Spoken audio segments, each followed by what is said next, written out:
Bienvenue sur Teach, votre mission d'enseignement et de maturité spirituelle. Cette semaine, le Seigneur a décidé de nous mûrir pour qu'on devienne de véritables disciples de Jésus-Christ, mais en touchant un sujet particulier.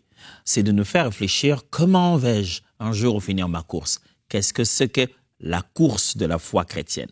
On a appris toute cette illustration, c'est ce symbolisme, cette métaphore que Paul utilise, empruntée de l'athlétisme. Comme un sportif, nous courons vers le but pour remporter le prix de la vocation céleste. On a appris bien de choses. À cette étape, on aimerait se poser la question. Et si je courais bien et que je me sois un peu fatigué, j'ai perdu le momentum et que j'ai perdu la vitesse, que je commence à me ralentir. Pasteur, je courais, mais j'ai l'impression que je marche maintenant, je cours plus, j'ai perdu l'élan, que faire? Il faudrait qu'on s'entraide sur cette question-là. Que faire? Alors, let's teach. Grandissons ensemble. Voici la première des choses que vous devez faire lorsque vous avez l'impression de vous ralentir. Bien sûr, on se ralentit, ça signifie déjà quoi? Ah oui, bon, ok, commençons par là alors. C'est quoi sentir qu'on a commencé à ralentir? Eh bien, c'est certainement parce que on sent et on a compris qu'on perd de l'engagement dans notre foi. On perd de l'intimité avec Dieu. On perd la sensibilité au péché. On perd la sensibilité aux choses spirituelles et aux choses qui concernent le royaume de Dieu. On perd de la proximité avec l'œuvre de Dieu et son Église. On perd, on ne gagne plus. Qu'est-ce qu'on gagne? On ne gagne que plus de mauvais amis, de mauvaises compagnies. On ne gagne que plus de moqueries et des railleries et le langage du monde devient notre langage.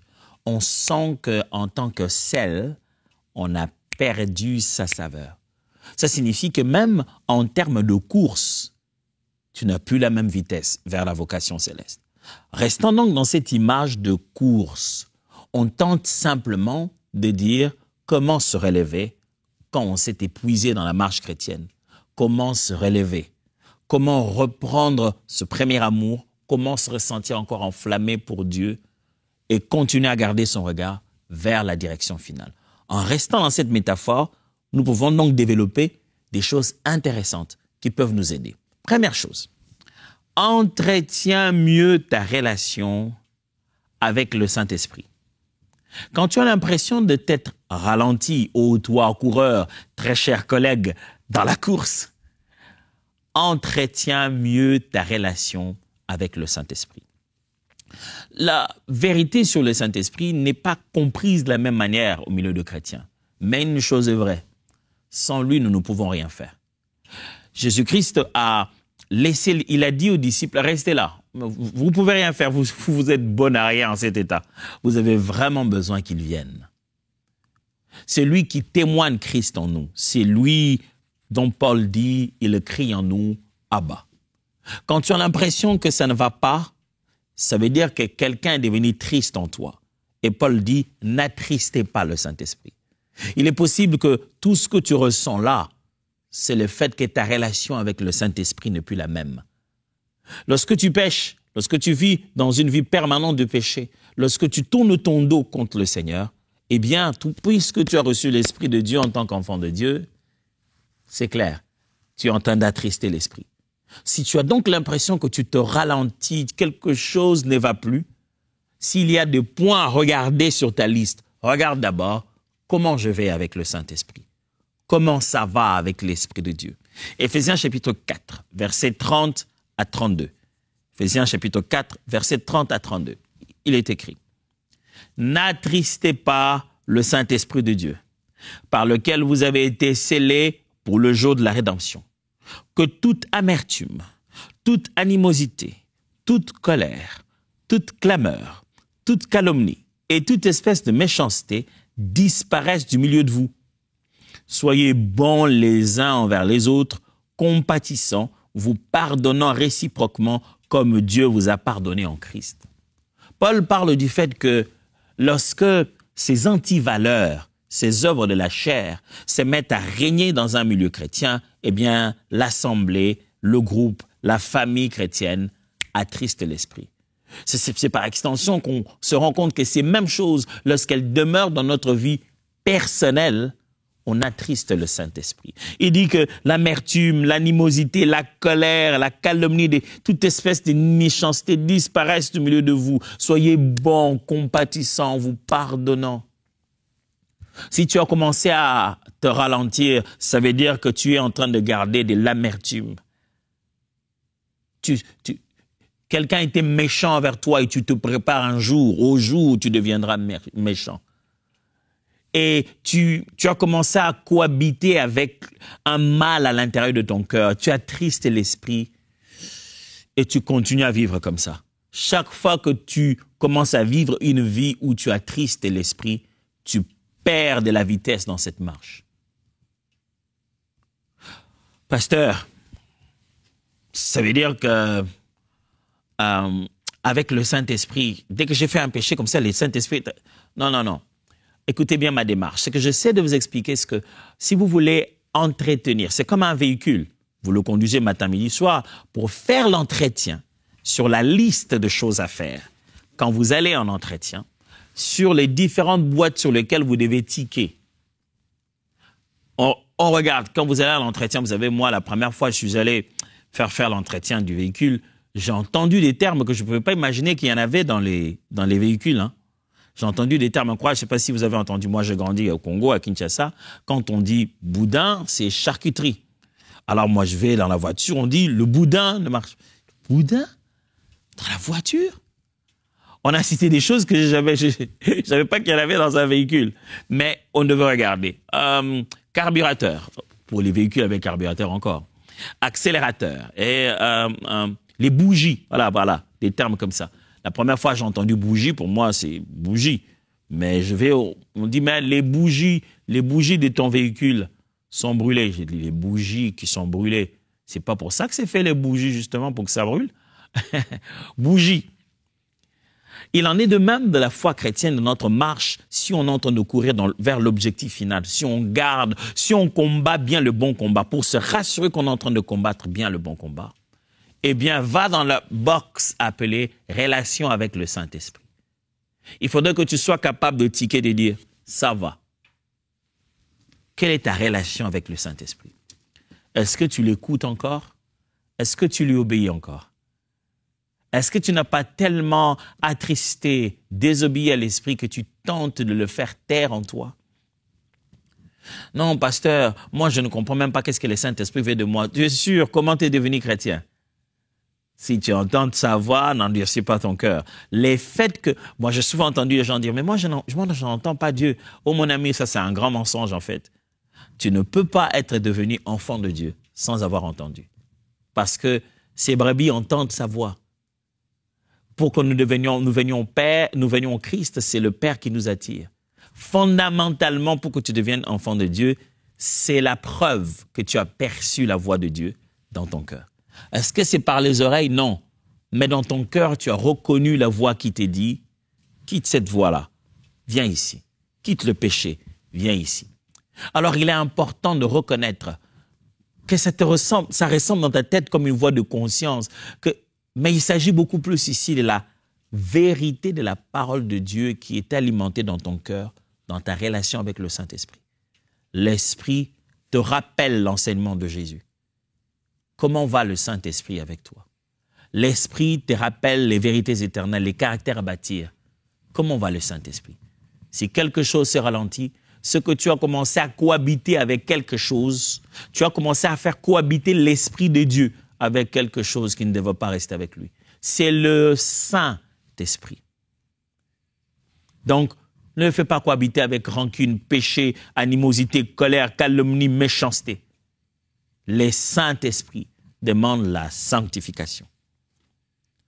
Deuxième box à ticker quand tu fais ton entretien spirituel pour te rendre compte qu'est-ce qui te fait ralentir.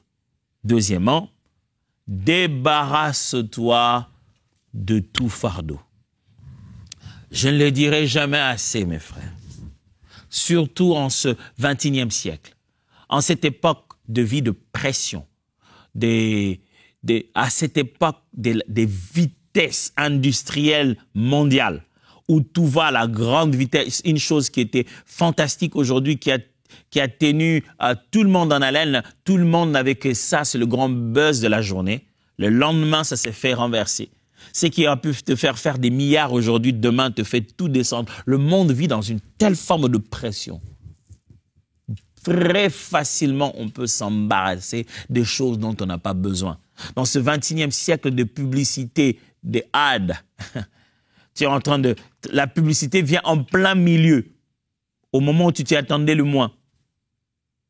En ce 21e siècle, on est en quête de l'attention du consommateur. On fait participer la neuropsychologie pour savoir comment maintenir les consommateurs. Il est très facile de se surcharger et de commencer à ralentir dans sa marche chrétienne. Débarrasse-toi de tout fardeau. Hébreux chapitre 12, verset 1 dit: c'est pourquoi nous qui sommes environnés d'une telle foule de témoins, débarrassons-nous de tout ce qui alourdit notre marche, en particulier du péché qui nous cerne de tous côtés et enlace si facilement, et courons avec persévérance vers le but proposé dans la piste tracée devant nous. Vous voyez, nous avons une course. Paul dit, nous avons une piste tracée devant nous, on doit courir, on doit avancer. Et qu'est-ce qui peut nous alourdir? Tout fardeau. Et par le mot fardeau, il distingue dans cette catégorie des fardeaux un espèce bien particulier qu'il appelle péché. Au début de ma foi chrétienne, j'ai très tôt appris ce terme qui est devenu un terme évangélique très souvent utilisé. Le péché chéri. Le péché mignon. C'est-à-dire un péché auquel on est tellement habitué qu'on se demande: ah, Seigneur, si ça pouvait ne pas être un péché, moi j'aime tellement faire ça. On a un conflit qu'on appelle en psychologie un conflit appétence-aversion. C'est-à-dire, c'est à la fois la chose que tu aimes qui te répugne le plus. Tu es partagé à l'intérieur de toi. Mais ça ne devrait pas en être ainsi. Quand tu deviens partagé à l'intérieur de toi, tu te ralentis. Paul dit que ces choses alourdissent notre marche. Tu ne peux pas courir comme ça en te remplissant des fardeaux inutiles. Premier fardeau à mettre de côté, cette vie de péché. Autre fardeau à mettre de côté, le souci inutile. J'aime comment Paul dit, il dit, ne vous inquiétez de rien. La version Parole vivante dit, débarrassez-vous de tout souci. Le souci de ce monde, le souci du siècle présent. Vous pouvez rencontrer un enfant de Dieu très triste. Tu dis, qu'est-ce qui ne va pas? Ah, bon, j'espère seulement au Seigneur, je fais foi à Dieu, que le Dieu qui m'avait promis un jour. Moi, j'ai toujours dit que Dieu ne ment pas. Un jour, j'aurai aussi un iPhone Pro. Ah, mon ami, pour un iPhone 16 Pro, que tu as des soucis comme ça. Franchement, pour ça, pour un véhicule, rien que pour ça, allez. Celui qui invente, qui conçoit dans l'industrie de fabriquer cet outil ou cette chose, il va avoir souci de quoi? Si toi, tu as totalement souci du véhicule qu'il a inventé, tu n'as souci que de ça. Lui, entre nous, c'est dans quelle direction qu'il met ses soucis? Mes amis, rien ne devrait occuper autant votre pensée, votre cœur au point de devenir un si grand fardeau qui fait que tu ne sais plus prier. Quels sont les fardeaux qu'il y a dans ton cœur? Oh pasteur, j'ai un fardeau. Quel fardeau? Je veux la guérison de mon frère. Même ça, un fardeau aussi noble, tu ne peux pas le transformer en un souci. Tu dois l'amener comme un fardeau, le déposer au pied du Seigneur. Un souci, c'est le genre de fardeau qu'on amène. Papa, on arrive devant le Seigneur, on dit, Seigneur, vraiment, j'avais des fardeaux. Seigneur, oui, Dieu, il est dit, oui, donne. Seigneur, tu sais ce qu'il y a dans ce fardeau? Oui, ici, il y a mon père, il y a ici. Ah, Seigneur, tu sais ce qu'il y a dans mon fardeau? Oui, dis-moi. Il y a ma sœur qui n'arrive pas toujours. Dieu, tu sais ce qu'il y a dans mon fardeau? Oui, dis-moi. J'arrive pas toujours à payer mes frais académiques. Dieu, tu sais ce qu'il y a dans mon fardeau? Oui, dis-moi. Je voudrais me marier, mais la liste de la dot, c'est chaud. Oh, ok. Donne-moi. Seigneur, et j'en ai encore besoin. Mais tu ne devais pas te débarrasser de ton fardeau. C'est comme ça que les gens vont en prière. 10 jours, ils vont au culte. Ils prient, alléluia, ils adorent, ils prient. Ils déposent leur fardeau. Quand le culte finit, on lui demande comment ça va. Ah, mon frère, ces derniers temps, j'ai vraiment des problèmes. Eh, mais je pensais que tu venais de déposer les fardeaux. Les seigneurs, c'est à ce moment-là que les seigneurs regardent et disent, oh, il n'avait jamais déposé le gars, il est parti avec. Mais pourquoi vous partez avec vos fardeaux après la prière? Pourquoi vous partez avec?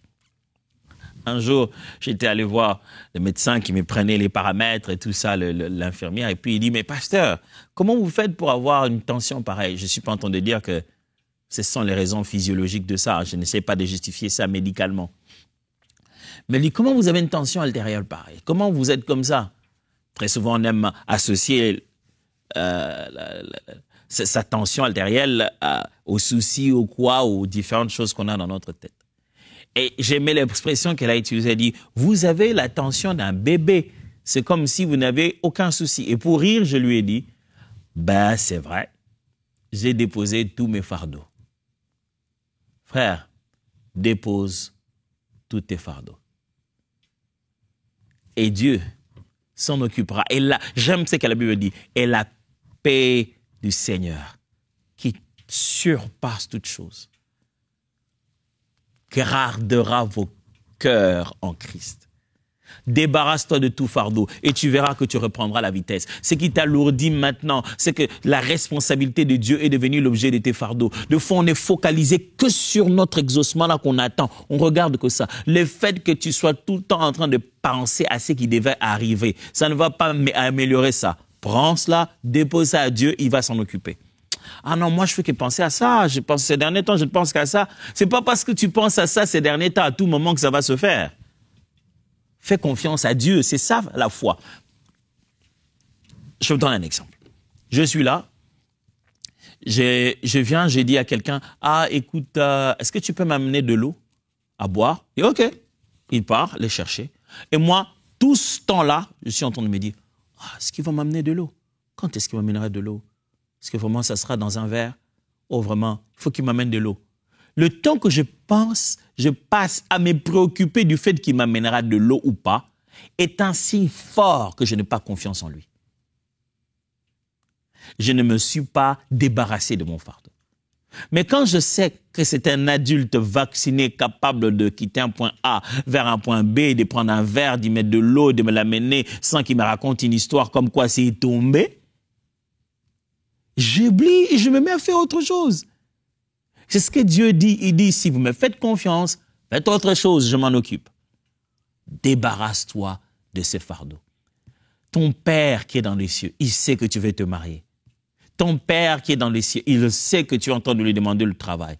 Après avoir demandé, après avoir insisté, débarrasse-toi de ces fardeaux. Troisièmement, on est en train d'apprendre les choses qu'il faut savoir, la liste des choses qu'il faut savoir dans l'entretien de sa vitesse. Quand tu te rends compte que tu n'as plus la même vitesse, comme si tu avais ramené un véhicule en entretien, qu'est-ce qui empêche à mon véhicule d'être aussi rapide? Je ne suis pas bon mécano, donc je ne saurais pas vous dire exactement. Mais tu te dis, bon, certainement, quelque chose avec des bougies ou quelque chose avec l'embrayage ou quoi.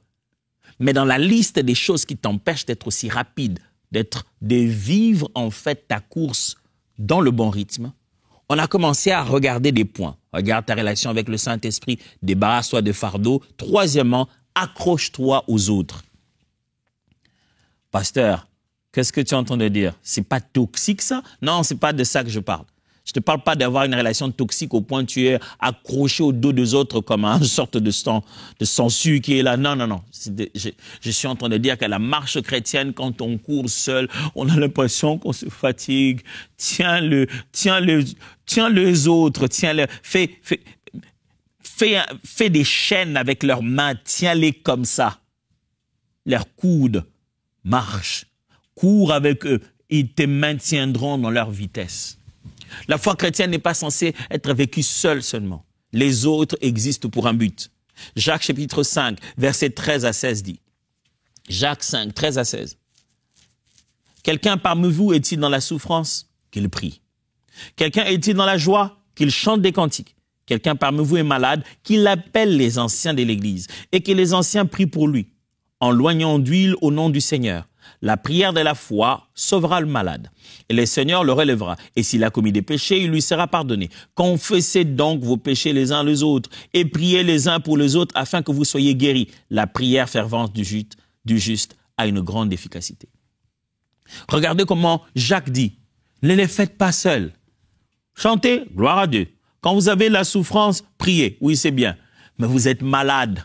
Vous ne fonctionnez plus à 100%. Demandez de l'aide. Est-il possible que vous soyez en fait malade? Pas seulement physiquement, vous soyez malade spirituellement. Vous n'allez pas vous en sortir seul. Demandez de l'aide. Demandez de l'aide. C'est pourquoi les pasteurs, les prophètes, les apôtres, les enseignants, les évangélistes, les diacres, les responsables des départements, les ministres à l'église, toutes ces personnes, les frères et sœurs de groupe d'études bibliques, toutes ces personnes existent pour qu'on puisse s'accrocher dessus quand on se fatigue.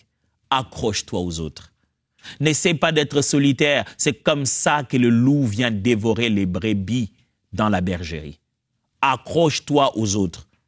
Pasteur, moi je veux pas que les gens entrent dans mes histoires. Tes histoires-là vont devenir notre histoire à nous tous. Il n'y a rien de ce qui s'est dit dans les secrets qui ne va pas finir à être dit sur les hauts des montagnes et sur les dessus des maisons.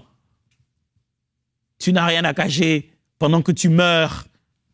On ne te demande pas de chercher la solution chez tout le monde et n'importe qui. Mais reste pas comme ça. Accroche-toi aux autres. Je me rappellerai un jour, l'un de mes mentors, de mes pères dans la foi, papa Alain Moloto qui nous a quittés. Un jour, il y avait un temps de prière.